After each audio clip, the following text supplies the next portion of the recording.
So I'm doing a good job of figuring out, like when I'm in the place of like my morning meditation, when I'm really in alignment, I'm really relaxed, things are good. I know what that feels like. And I know what it feels like when I'm running up the stairs and I trip and I fall and I bang my shin and then things are not going well. I know that feeling. And I think I've developed some tools on both ends to kind of mind my vibration. There's a middle part that I'm struggling with. Tools other than being aware that you're not really in the satisfying mode and catching it before much momentum gets going? Right. In other words, or is it tools to do something about it once you do catch it? Or is it tools to catch it in the early stages? It's a little bit of both. I think in the beginning, I know what it feels like. I can meditate. I can mind that early, easy vibration part. I know how to wake up and get going and be generally pretty good. But then when life comes at you, as it does, life is demonstrating to you all day long what your vibrational mix is. What a lovely gift that is. Because you want to know what your mix is, don't you? Yeah. So there's two ways you could know. Your emotions will tell you, or falling up the stairs will tell you. It seems like the emotions are further down the road than I want to catch it. I think I want to find something finer. Let's say something different. My sensitivity to my emotions could be better. I could be more sensitive to my emotions so I could catch it in the earlier subtle stages. You know how you do that? When you spend time every day, 15 or 20 minutes is enough. When you spend time in meditation so that you acknowledge what the receptive mode feels like, then the more aware and alert you are to that sensation, the more less satisfying emotions will stick out like sore thumbs, and you'll catch them in the earlier stages. Okay. That's the key. So more meditation time, more time. Not more meditation time, just every day for 15 or 20 minutes. Mm-hmm. Everything that we're talking about here today is about you tuning yourself so that you consciously know what satisfaction feels like. If you're not really aware of what it feels like to be satisfied, you might find yourself in a conversation that is unsatisfying and maybe not even notice it. And sometimes it's a subject that just has a lot of momentum, so it feels normal. It feels normal and justified and practical, and you're really going to like this. We've been saying it for years, but not like this. You're always under the influence. Did you hear us say that? It's just going to make you some bumper stickers. Under the influence. You'll see a lot of policemen by the side of the road. Under the influence. So you're always under the influence of something. So let's say that you haven't been really paying attention and you've rendezvoused with some people, and they're not particularly satisfied. In fact, they might even be complaining or noticing something in life, commenting on something that's happening globally or nationally or in the community or in their own life experience. And as they begin to talk about it and you begin to listen, you fall under their influence. Because you're always under the influence of something.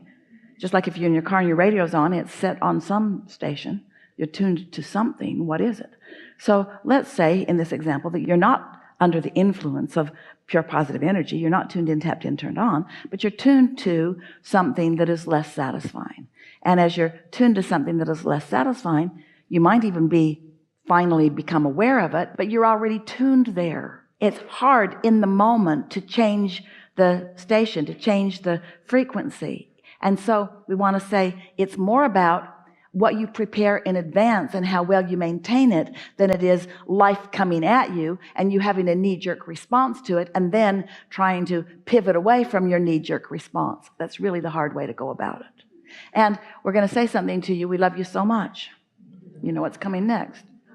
Most of you are under the influence of people who are around you because they're vivid, they're alive, you're translating them through your physical senses, they're real, and they're talking, and they've got opinions, and they're entertaining, and they're coming at you all the time. So it's not an easy thing when you're in this world observing what's going on to tend to your own vibration. You have to do it on purpose. You have to know what satisfaction feels like and what dissatisfaction feels like, and you have to care about which one you're in, and then you have to practice satisfaction until under any and all conditions you can feel satisfied.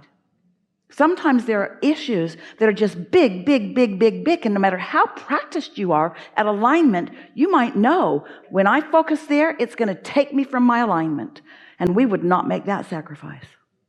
I think you're right, because I realize it sometimes when I start to pick up inertia, and then what I do is get in the bathtub and I start to play a game where I think, okay, what do I prefer or what do I appreciate in my life, and I just start naming things off, and It's really that good. pulls me out, and that's amazing. But I can't live my life always in the bathtub, as nice as that would be. We've been saying for a long time that we would rather see you in a state of appreciation than in a state of meditation, because you can't meditate all the time either. You want to be out in the world collecting data. And further, this is an important thing also. We said to you, step 1 is ask. Contrast helps you do that. Step 2 is source answers. That's not your work. Step 3 is to want to feel good and get in the receptive mode. That really is your dominant work. Step 4 is being really good at that. Odd that we would make step 4 just being really good at step 3. We thought it was worth it. Just get really good at it. And step 5 is life has come at you. You're living in the real world. You see something that you don't like and you feel the negative emotion. But even though you feel the negative emotion, you're really not mad at yourself, because you know this new experience and new contrast and new territory is what's causing you to give birth to a new desire. And that's the expansion that you are eternally always going to be about. So we're not for a moment trying to talk you out of never having negative emotion. We just want you to know what it means. We want you to manage it. We want you to realize that negative emotion means that I'm not vibrating as resistance-free as I could, and I mean to do something about it, and then do as much as you can right then and there if you can. But most of all, don't struggle and strain against it. Jerry was a lifeguard. His high school years were in New Orleans, and he was a lifeguard down at the big lake, Lake Pontchartrain. And his instructor that taught him to be a lifeguard said, Jerry, someday you might just have to let somebody drown. And Jerry said, I would never do that. I would never. I'm going to be a lifeguard and I'm going to save people. And the lifeguard said, sometimes they're not savable. Sometimes they are impossible to control and to contain, and they'll take you down, and then you'll save no one else. So there's a little bit of that in what we're saying to you here. Sometimes a situation happens, and it's so big that when you focus on it, it's taken you down. You just have to change the subject. You have to just let that subject drown if it's going to. Let it wither from lack of attention. Even if it's your kid. One mother said to us one time, well, my child will just feel betrayed if I follow your advice. And we said, we're not asking you to betray your child. We're asking you to focus upon the best aspects of him. That's far from betrayal. That's soothing and uplifting and teaching and enlightening. All of your creations are like your children, and sometimes the aspects of them that are not satisfying, you just have to let them go for now. Not because they're not worthy of your attention, but because the activeness of their vibration, the gravitational pull, the inertia, the momentum of them is such that you just can't get a handle on them, and this isn't the time to do it. The time to do it is to regroup and gather all your resources. And when you are in the receiving mode, your leverage that comes from that alignment, it's massive. The leverage of alignment, the power of alignment is huge. It's worth going for. It's big, and that's something that I learned the last time we spoke. It was really that's been part of my effort I've been practicing that more, being in that place of alignment. So help me understand why. So let's talk about the ground that we've covered here. It sounds simplistic to say it really is simple as being satisfied rather than dissatisfied. But aren't you really getting how turning of your mind in that way will cause you to maybe be there more? And won't that change your point of attraction? And won't then the new manifestations that you are witnessing be evidence of the change? And then won't it be more easy for you to now believe in that? You see what we're getting at? We're not asking you to dig up your beliefs and change them. We're asking you to just bridge them and let old unhelpful beliefs just dwindle away while you accentuate the beliefs that are really serving you, by allowing your connection and therefore your impulses to let you be influenced by your inner being, who is in the process of gathering the cooperative components, you being one of them in this case. Can you tell me why, when I'm trying to fine tune that vibration, why it shifts so fast sometimes? Like yesterday, getting here was the most bizarre experience, and everything went wrong, but everything was perfectly right. And I came and I landed at this, like right in the spot, in the seat I should have been. But it was so much harder than it needed to be. This is a little bit what we were talking about the universe surprising and delighting you.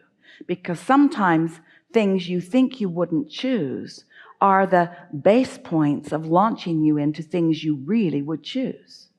And so a certain element of trust is helpful to you, just an expectation that things really are going my way, that things really are working out for me. No matter how it looks in any moment in time, my trend is it's a little like the stock market. Follow the trends, not what happened today. It's this average vibration. What is your point of attraction? Is my life mostly satisfying? It is. Your lives are mostly satisfying just because the sun comes up every morning. That ought to be enough, you greedy buggers. The earth keeps spinning in its orbit. That's huge. When you compare that to everything else on your list, get over it. There's so much to be satisfied. Your economy, the movement of dollars, the way your resources move around, your access to food and well-being. In other words, there is so much going so well for so many. So if you just step back far enough to remember that and let that be your basis, whether you're thinking globally or nationally or even personally, as many things as you might have to worry about or to complain about, there's way more that you could be satisfied. It's funny because, not really funny, it's funny. You're not laughing, but it's so fun. It's funny. It's funny.